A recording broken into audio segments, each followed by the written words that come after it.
Сәлем достар, сіздермен бірге Инкар әнді Камила.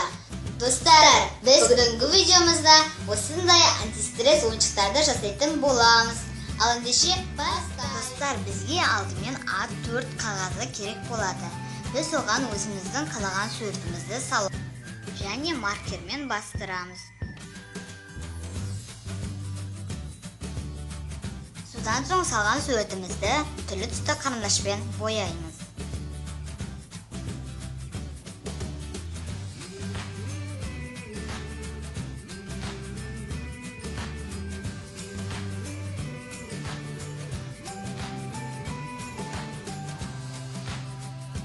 Бізге скотч керек. Біз скотчты қиып, салған суретіміздің үстіне жапсырамыз.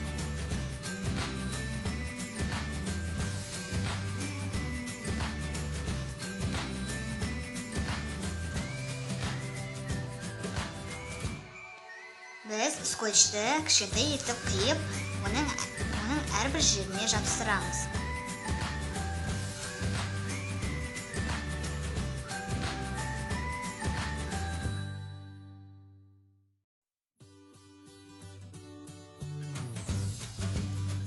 Бізге салафан керек болады. Салафанды бүктейміз де, оны қайшымен қиямыз.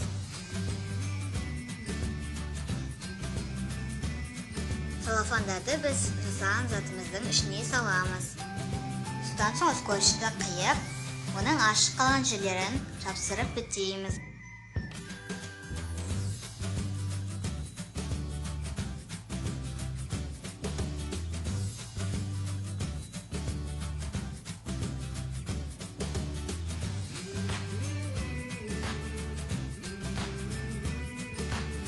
Мінекей біздің антистресс ойыншығымыз дайын болды. Достар, бұл видео сіздерге ұнады деген ойдамыз. Ұнаса лайк басып, комментарий жазыңыздар. Және де біздің каналымызға жазуды ұмытпаңыздар. Сау болыңыздар.